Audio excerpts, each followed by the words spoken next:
What's up, everyone? I'm Don Ferguson, and welcome back to another banging episode of something new here in the Teeqlife Basement Bar. Come on in and let's have a drink. Before we get to tasting and talking about something special, be sure to check out our digital media partner, Tequila and Spirits Magazine, for a free digital magazine subscription right in your email box. We make it easy. Also, be sure to go to Instagram, find the bird, hashtag. You're gonna like that shit. What are we trying today? Well, summer's upon us, and there are two spirits when it comes to summer that I think of. The first is tequila, but I always think of tequila. Fall, winter, spring, it doesn't matter. But I also think of rum. A good rum drink by the pool or by the beach. Yes, rum. And we are trying Bumbu Rum, which has been around for a while, but we haven't gotten to it yet. We're doing that today.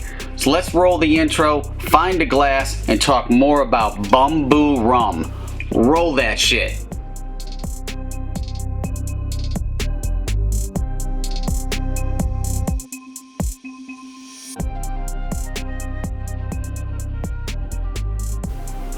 Bumbu Rum, ladies and gentlemen, and their moniker or nickname, tagline, whatever you want to call it, is the original. But the original what? The original rum from Barbados. That's what they're claiming. What does Bumbu mean? So there's a couple of things that I found on the interweb that they talk about, and the first one is it's an Indonesian word for a blend of spices, and that makes sense for a spiced rum. Now, the other cooler definition is it's kind of a take on the word bumbu, but it was spelled differently, which is described as mixed drinks by pirates. Arr. How in the hell am I going to get through this episode and not make a ton of pirate jokes? This is going to be very difficult, people. Moving on. So this is a handcrafted spiced rum using 8 different varietals of sugarcane. Again, on the interwebs where I do all my research, it says that this is aged 15 years. I'm not so sure about that. I'm a little, not trustworthy of this information, but that's what we're going to go with right now. 15 years. Supposedly, this is the original recipe created in the 16th and 17th century by sailors of the West Indies. So, if this is true, it's all natural. It's no artificial flavors, no artificial colors, completely authentic and a revival of Caribbean history. We talked about it being all natural from the recipe in the 16th and 17th century, all natural native spices. However, here's where it kind of takes a turn. And it's really, really difficult to see. It's like written right here, and you gotta get your bifocals on if you're my age and kind of take a look, but it's only 70 proof. And in my understanding, back in those days, they really didn't know the proof, so that shit was really, really strong. Now, maybe it was only 70 proof, I don't know, but I'm going to kind of hang on the mountain edge and say it was probably a lot stronger back then. As we discussed, this is a Barbados rum, and Barbados is rumored to be where rum was created about 400 years ago. Here's where it gets fun, and at first I thought this was a celebrity-owned brand, but I didn't find anything that said that. But it did say that Lil Wayne actually was used in their marketing campaign in 2018, and he said that this was the GOAT, the greatest of all time. That's a very bold statement for this rum, and I've had some really good ones like Grander and Zacapa, and there's some great ones. The greatest of all time? Now, there is a pirate theme, And with that being said, Pirates of the Caribbean, and then you have Lil Wayne. Now, if you look at Lil Wayne nowadays, he does resemble Captain Jack Sparrow out of Pirates of the Caribbean. So I could see that that was actually a really, really good choice. He looks drunk all the time.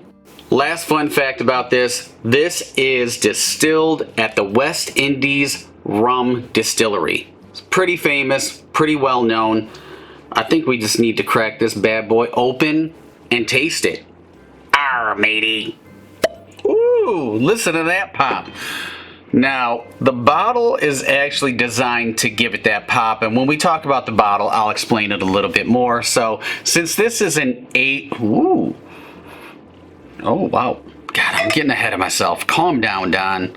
I do love rum, though. I'm a big fan of rums. We're going to put this right here for now. We're going to let this breathe because they're saying that it's aged 15 years. I don't know about that. It's kind of cheap. But it could be. It very well could be. Whoa, that's actually beautiful. But we got to talk about the bottle. And this bottle, it is a very heavy bottle, and there is a pirate theme going on with it, obviously. Now, that cork, this bottle is actually designed to give it that really big pop, and I think from a marketing standpoint, it's kind of genius, because think about it. If you're at a bar, a rum bar, and somebody, you know, the bartender pops that out, I had it in lightly so it wouldn't pop. I got broken wing kind of thing going on too, but people are going to look, wow, what is that? The other thing about it is it's got, you know, the X marks the spot where the treasure is. It's nicely inscribed on the bottle as well. But it also looks like that bottle caricature from like pirate movies or in cartoons where they pull it out with their teeth. I'll probably break a crown. So they pull it out with their teeth and they just drink it. They spit the cork at somebody and pokes their eyeball out. So the presentation is super nice. I like it a lot. One last thing about the bottle is it does have a map of the Caribbean on the back, but it's just so small. I don't know why they didn't make it, you know, bigger. I guess it went with the, you know, the theme, but it does have a map of the Caribbean on the back. Color. Oh, look at that. Golden. It is a golden chestnut, like a nice rich brown, but when you hold it up to the light, can you see that, people? Can you see it? It's got an orange tinge to it, which is really, really interesting. So, very nice. Now, as we said before, 70 proof, you know, I really like it to put hair on my chest. That's a pirate thing, you know. But, you know, the legs, it's not really, really strong. So you're not getting, it's more of like a cascade, like the curtain closing at a theater, at a burlesque show or something. Something like that. The aroma. It is really sweet. It has a definite sugary caramel, vanilla, toffee, banana. You're definitely I'm really picking up a lot of banana. It's almost like what is it? So with all those like caramel and banana and the sweet sugariness of it, it's like Bananas Foster. Have you ever had that? Bananas Foster is super good. Man, this is like a rum Bananas Foster. Now, off camera, I was told, because I didn't know, I've had Bananas Foster like once in my life, that rum is actually used in Bananas Foster, and it makes that big oppa, the flame, you know, and it cinches their eyebrows off, something like that. So I didn't even know that, because I had it so long. I had it like 15 years ago, people. You know, give me a break. But yeah, there's definitely a lot. There's not a lot of alcohol vapor. So with a 70 proof, I mean, it is not harsh whatsoever. It's very toned down. It almost is like a liqueur because it's only 70 proof, so it's like a rum liqueur. And the 8 varieties of sugarcane, it could be leading, you know, to that uber sweet nose with no alcohol vapors whatsoever. But we're not just gonna smell. This isn't Coke. This is rum. Rum and Coke. See, did you see what I did there? Whatever, people. We're going to taste. Round 1. It's like candy. It really is. It is very sweet. It's a banana. vanilla, very, very sweet. I'm picking up chocolate, a little bit of cinnamon. Wow, it's like a candy. It really is. Which I'm not saying is a bad thing, but round 2 will determine that. Boom. It's very, very desserty. It does have a little sting on the back end of it, so you're going to get a slight hint of pepper, but it's because it's 70 proof, it's not overpowering whatsoever. It's going to rest on your palate, but that banana sweetness is really shining through.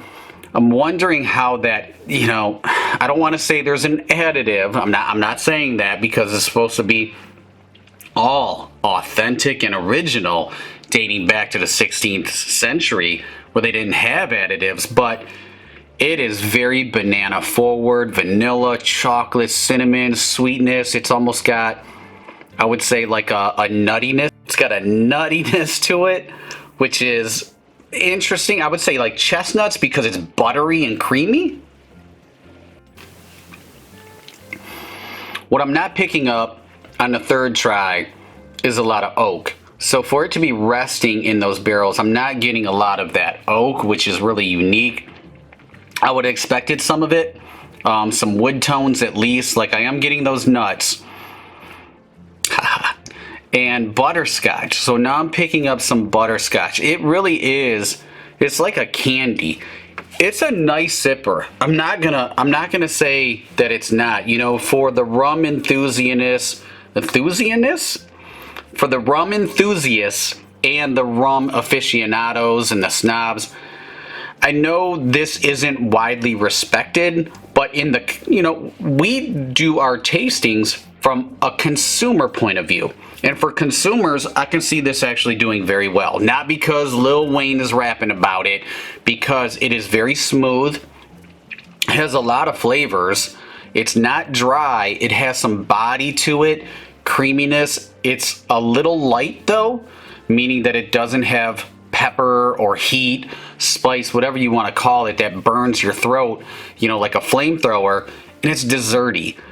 Now, it's going to be sweet, so if people, you know, have some issues with blood sugar, I don't know if you can drink a lot of this one. Luckily for you, I'm going in for number 4. It's nice. It really is. So in the spiced rum world, I like this one better than the other one on the market that gets a lot of hype. I'm not really a big fan of Captain Morgan and their products. There's some other spice rums out there. I did a review for Nod, which is overseas across the pond, and that one was absolutely amazing. But I remember it had some coconut, some banana, had some really, really good flavors to it. So if you can pick up a bottle of Nod, I would highly recommend it. But the Bumbu, I've had their XO before, actually. So this isn't my first time trying a product in their family, but this is the first time trying this one, especially here in the Teeqlife Basement Bar, because I don't think I've had it before anywhere.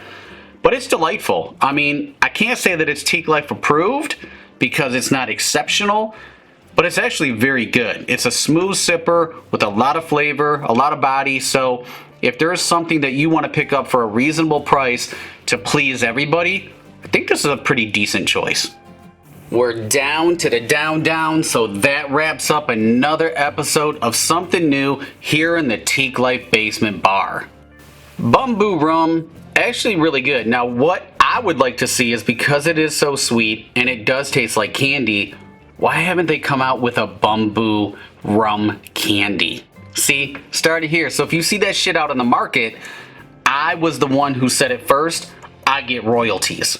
Thanks for watching. We're gonna take this bottle, we're gonna make a rum cake. That's what we're gonna do. That's gonna be fantastic. Life's too short to drink bad liquor, people. Choose wisely. Let's go bake a cake. We'll see you on the next episode. Cheers.